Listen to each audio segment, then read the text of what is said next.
It's not an exaggeration to say that children are tomorrow's hope.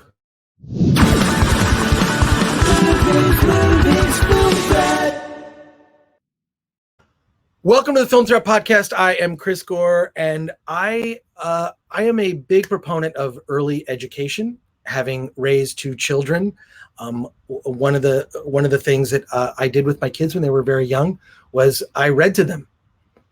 Yeah, read to them, and not only that. Pro tip for parents: those Disney sing-along videos, or any sing-along video in particular, is sort of a secret way to get your kids interested in reading. This is true. Put on one of those sing-along videos, they'll follow the bouncing ball with the words. They get very interested in that. But early education, I'm talking about pre-K, can have such a profound impact on kids later in life. And I have Aaron Steinberg, who's one of the filmmakers behind a documentary, Tomorrow's Hope, that is now available in virtual cinemas. You can see it now. This documentary follows the Beethoven Project, which evolved into a school known as Educare, that brings in kids before pre-K, and not only helps give tools to the kids and kind of like, I really think when you're teaching kids, you're kind of tricking them into learning because it's always super fun. They don't really realize that they're learning things, right? But they're learning. And it's also the thing that really struck me about the documentary is that parents are a big part of this program as well. It's not just about engagement with the children. It's also about the parents that are, in some cases, very young parents being helped in their journey to be able to educate their kids. Aaron, tell me about your involvement in the project and tell me about the history of the school. And I'm happy to say we have two of the teachers from the school here that will be joining us momentarily. But Aaron, lay it out for us and tell me about the film. Okay, great. So the film follows what is now Educare, and as you said previously, the Beethoven Project, which was right in the Robert Taylor homes, which was the poorest census tract in the entire country. And you're going to meet Portia Kennel and Brenda Williford, two of the administrators at the Ounce of Prevention, which started Educare. And they, against all odds, they decided they were going to use early education as a way to leverage out of poverty. So there was an incredible approach, and as you get to meet them, you'll see their wisdom, determination, and everything that just changed lives. So I was so thrilled to come aboard of this project, first as a music composer, and then adding the role of co-producer as well, because it became an all hands on deck situation to get the film done. But just so honored to be a part. Well, it's really amazing to me because we meet these kids as they're ending their high school career, and they are former students of the school who remember. Was it Jamal? I think it's Jamal who's like, he's standing there going like, it seems so much bigger. It seems so much bigger because he was little. He was little going to this thing, and I had the same experience with the slide in my park. Seemed much bigger when I was a kid, but tracking these students, there are kind of three students that you focus on, and it's amazing their journey, and what they experienced, and then revisiting the school. What was it like to talk to them? Oh, it's just incredible. I think that it just shows if you get kids and family at an early point, you really can help affect their view of the world and their view of themselves as, hey, we are important, and this is our world, and the world is our oyster, despite all of the chaos around them, which is just incredible. These are kids who grew up with all the odds stacked against them, but that's not how they view the world at all. It's just incredible. So no, I do think that kids, like, to me, what I've learned in my life with kids is that as long as they're loved, like, being at a certain economic level that may, or a status that may not be being in the upper classes, it doesn't matter if you're loved, for sure. Let's actually talk to the teachers here, Brenda and Portia, and let's bring them on. I'm going to do a little rearranging here, and we want to talk to you, Portia and Brenda, you've experienced this. You've had, I mean, I can think back of so many teachers that had a huge impact on me. And they weren't always the nicest, you know, they were ones that were tough. What was it like to kind of see, you know, this school and the development of it, and then also to meet kids? I mean, you don't often get the opportunity to meet children that you schooled at a very young age. We're talking pre-K, and now here they're at the end of their high school career and successful. What is that like? And tell me a little bit about the day-to-day of this school. Either Portia, Brenda, either one start. Go right ahead. Okay, I'll start. You know, I always have to start with the context, because I think it's important for folks to know what was happening and what was going on at the time we created Educare. I had the privilege of leading the development and implementation of the Educare program at the Ounce of Prevention Fund, which is now called Start Early. But what's important is that the Educare school was developed in the late 90s, and there was a lot of social and political unrest at that time.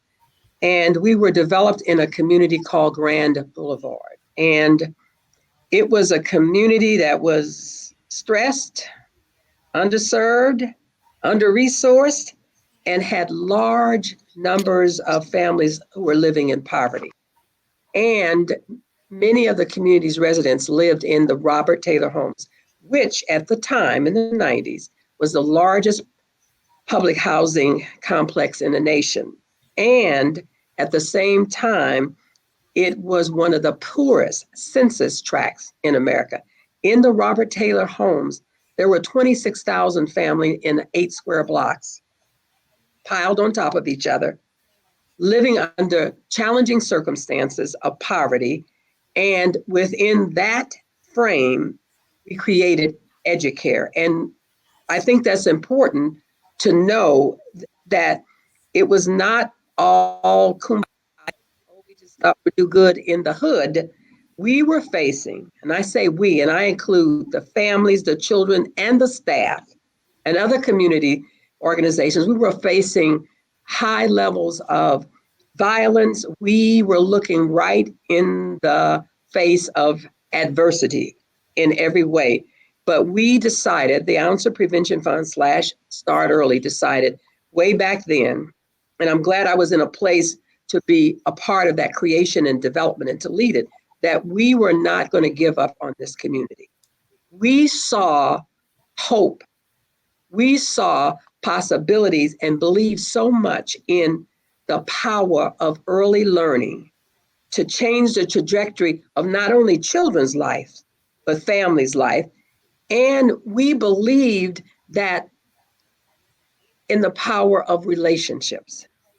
It's one thing to have the technical aspects of teaching. They teach that in college. But when you're in a community like Grand Boulevard, you got to know more than technique. And the first thing you've got to do is develop a sense of respect and trust for the children and families that you're serving. And you have to be able to develop a relationship, because teaching cannot happen unless we have a relationship for learning. And I think one of the things I feel strongly we did in that difficult time is we developed and understood the power of relationships. Many of the families that we served had bad relationships with institutions, especially education. They've been beat up, rejected, just was no trust. And we were the kind of organization that said, we're here for you, and we're here for you in good times and bad times. And the way we're going to be here for you is we're going to build up, we're going to come in with respect. We're going to trust what you bring to the table and your hopes for your children. And we're never going to give up on you. I don't care what you do. I don't care rain or shine, tear down all the buildings. Though that I know they were going to tear down all the buildings. And we're still going to be here with you because we're in relationship with you. You matter, your child matters, and we care about you, and we're not going to give up on you. Even if you want to give up on yourself, we're not going to allow it. And you can't teach in communities that are under that kind of stress without a relationship. And in order to have a relationship, you've got to be vulnerable as a professional.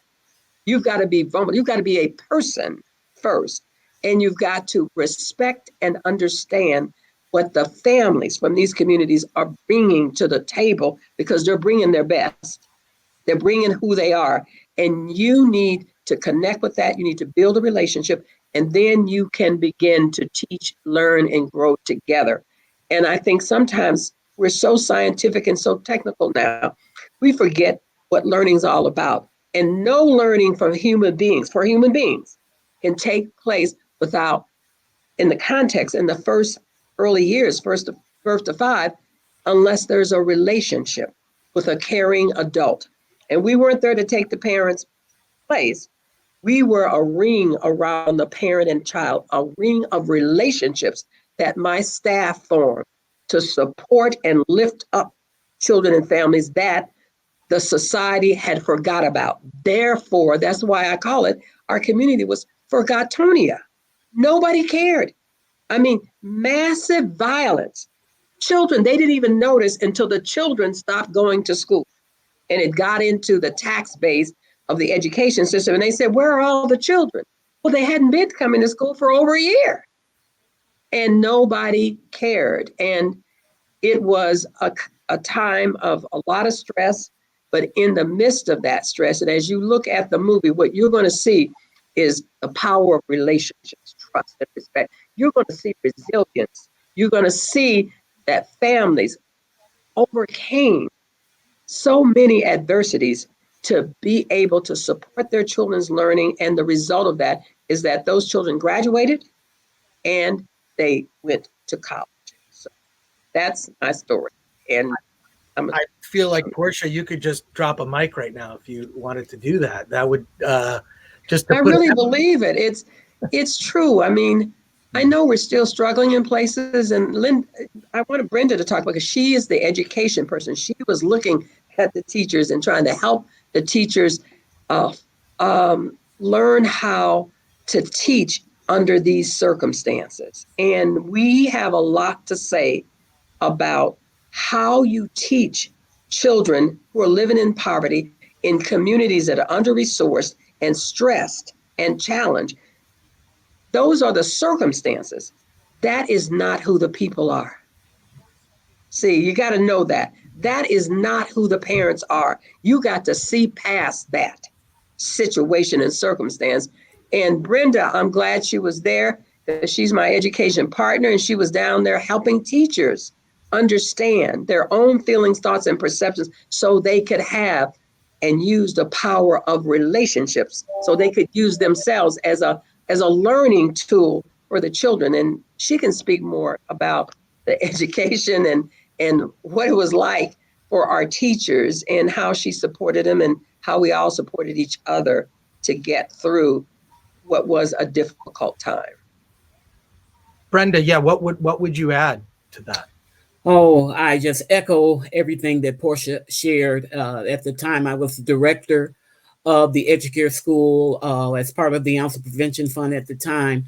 And I was working directly with teachers and really helping them to understand the wealth of knowledge that families brought to the program. That we, although we were in a community that was under-resourced, that had many challenging circumstances within it, within our program and within the families that we served, we were able to harness the knowledge that parents brought, the knowledge about their children and how they love their children. They had dreams for their children.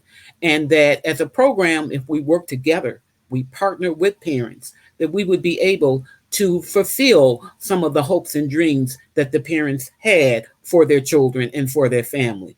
It was important for me to work with the teachers, for them to think about, how can we do this work? How can we help children succeed with the cognitive skills that they need, reading and understanding how to talk and language and math and science. How can we do that within these communities that these families are coming from?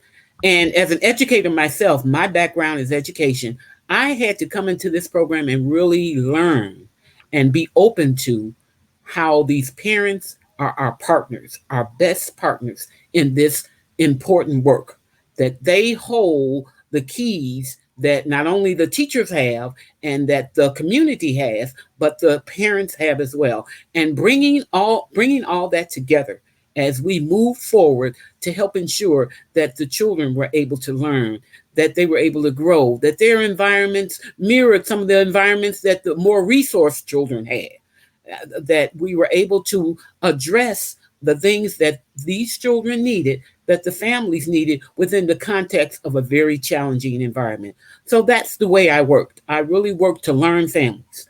I worked to develop those relationships, to develop that trust, to pull our parents in, even sometimes when they didn't want to be pulled in, but to keep bringing it back around to, we want success. We want to see our children succeed, working in partnership with teachers, helping teachers to understand that our parents are our partners, because teachers were coming from sometimes from a very perspective of, I need to teach. I need to tell them all what to do, and shifting that from that to, let's involve what the parents know.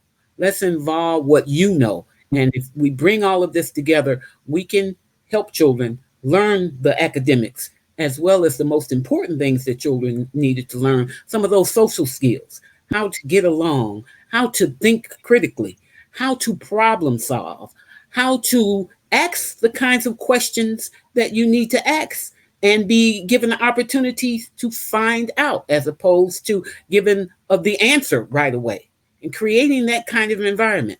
When I first came to the Ounce Prevention Fund, we were in the Robert Taylor homes. One of the things that was stopping the children from exploring and learning and listening was that they weren't getting the physical skills that they needed to get. We had to actually bust the children out of that community to playgrounds and play areas that were safe so that they could run and jump and climb and swing. And once they were able to do that, they could go back into the schools within the Robert Taylor Housing Development, and they could listen, they could attend, they could challenge themselves to think and to explore and to problem solve. That wasn't happening before we were able to get them out into these more safer areas so that they can get some of this physical energy that all children need when they are preschoolers, so that they can learn and grow. And we worked with our parents on that. We worked with our partners in the community. It really took a village. And I know that's something that you hear a lot, but it is so true. In order for those children and families to grow, develop, thrive, it really took the village of staff, teachers, parents, community, children to make it happen. Chris, can I say something? And since we're recording this, you can take it out later. No, I'm going to leave it in. But I have to say it because whenever we have these discussions, and I want to say that I had my 70th birthday about 10 days ago. And so I've been in this business a long time. And I consider myself a converted educator. I've been transformed. And the transformation is, I know that if we have any hope or prayer of sustaining the educational interventions that we have learned about and created over the years, then our only way to ensure that is to involve families in the support of their child's education.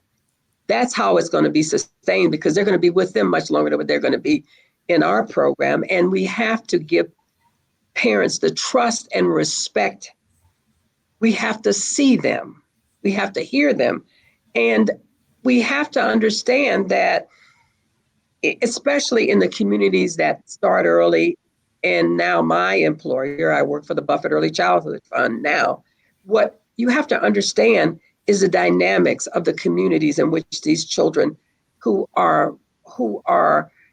families are struggling to do the same thing anybody else is doing in their communities. They want the best. They want their children to succeed. But you've got to understand that it takes an approach that you've got to lead with relationships, and you've got to capture the family's interests and help them be intimately involved in their children's learning so that they see that they matter so much around, sometimes in their environment, in their interactions with institutions, say they don't matter. We tell every parent, and we don't have to tell them they matter. When you come into the center, you know you matter. And every staff person is acting like you and your child are the most important things on the earth right now. And we know your children. We don't lay you out with all of this book learning, or here's how children develop. Parents aren't interested in that general child development. They want to know that you know their child. They want you to talk specifically about their child's growth and development. And the same thing that middle class or upper class people and families need and want to give their children, guess what? Families in challenging communities where there's poverty, high levels of poverty, they want the same thing. They want the same thing, but it has to begin with relationships, building relationships with parents so that they can truly become the first teachers and educators and supporters and sustainers of the education experience that you're offering their children. And, and what Portia is saying is just so, it resonates so with me. I came into the program as the educator, and Portia converted me to become the family support kind of person and thinking that was required to move the program along and help those children and families partner with them to reach the things that they wanted for their families. In the movie, you will see the resilience of these families and how they were able to use what they know about their love for their children and for their families to help their children succeed. It was just so moving. And to know that we as a program, as an educare school, was a part of not only developing children academically, socially, and physically, but also helping families with their aspirations, with their goals, what they wanted to do. How could we help the families and partner with the families move towards self-sufficiency, better housing, things that will help them feel that they could be self-sustaining and be definitely a resource and support for their families.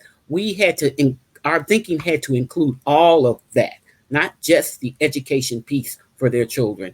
And that really changed my perspective on what we needed to do within our program. As you see the film now, and you are able to kind of take a step back and see how people are experiencing it, like what are your feelings for Brenda and Portia, like, and what do you want people to take away after they see the film? Which, by the way, I should mention, you can get information on how to do that at tomorrowshopefilm.com. Want to make sure to get that in. So that you're able to see it, but to go to tomorrowshopefilm.com. But what do you want people to be left with after they see this film? What are your thoughts? I just have to say that laying the foundation early with children from birth on up, laying that strong foundation of parental involvement, of ensuring that children have what they need to grow and thrive, that we work together with as a program to ensure that we provide the conditions upon which parents can engage with their children, parents can engage in their lives to help themselves grow, learn, and develop and reach their full potential, has to start early. We've got to, and that's our new name, and that is such an appropriate name. Getting in there with those resources and supports and working together collectively and in partnership with families is so important to do, and important to do collectively as a program with families, with communities. Yes, this is really, really timely. And I won't go into the timeliness of it, but we know nationally we are debating the support for early education and learning. It's like a chess game. Oh, should we not? Should I move? Should I not? When I hope, first of all, I want people to be hopeful when they see this film, encouraged and energized, and to feel secure that we know how to do it. We can do this. We can give every child the best start educationally and along a trajectory of life, educational and life success. We can do it. We know how to do it. We know that it takes resources to do it, but we've got to start early, and we've got to really make it a priority, and that every child have the opportunity for a quality early learning experience, especially so in the first 5 years of life. If we invest up front, you will get the kind of results that you see in the film. They will stick to it.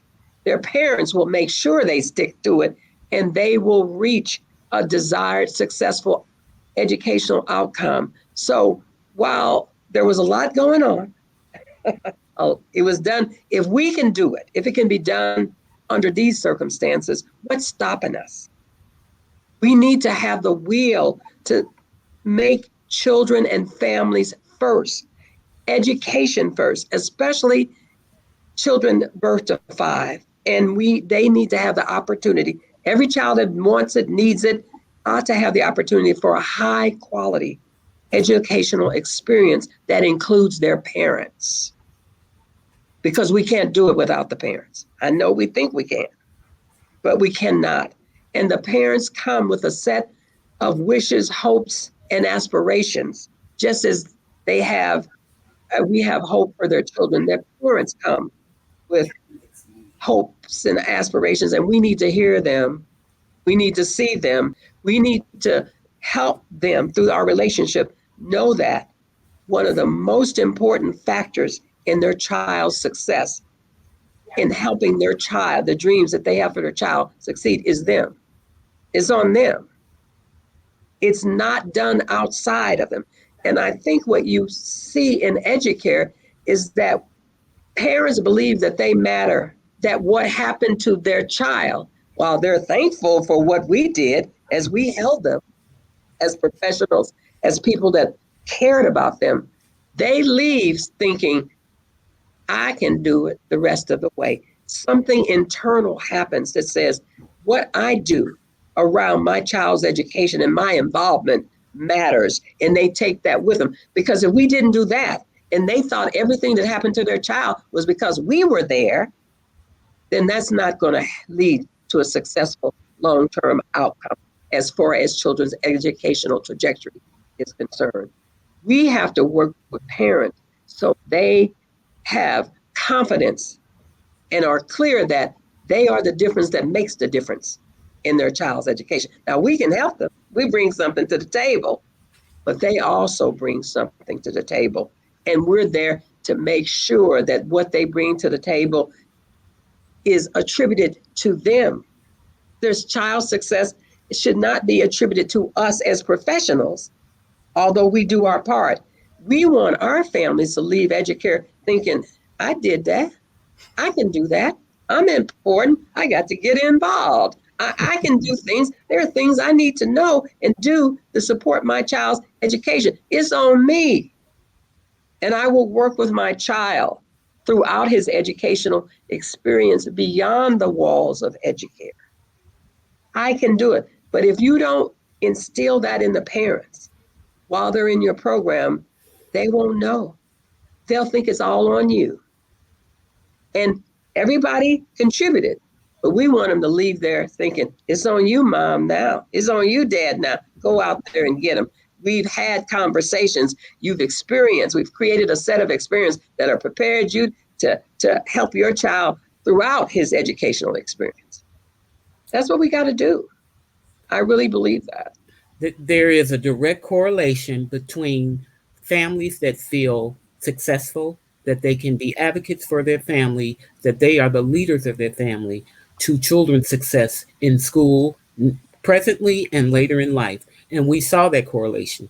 And we knew that our work was not only with educating the children, but also with helping parents to get the skills they needed, obtain the resources, be involved in the leadership advocacy programs so that they can really feel competent as the leaders of their families. Yes. Well, Portia and Brenda, all I can say is thank you for your service. Just the type of education that you're providing, I mean, it has such a profound impact, and I'm saddened whenever I see a parent hand off an iPad or an iPhone to their kid to just distract them. That's not, I mean, that's no way to educate a child. Tactile experiences, learning how to learn, and play is part of learning. And through the documentary, you see firsthand like how it's made such a profound impact. So Portia and Brenda, thank you for your service, and Aaron, thank you for being involved in this wonderful project. I want to remind people, tomorrowshopefilm.com is where you can go to get more information. And again, thank you both for spending time with me this afternoon on the Film Threat podcast. Thank you for inviting us. Thank you. Thank you so much for the opportunity. With the kids. Awesome. Thank Take you. care. See you guys.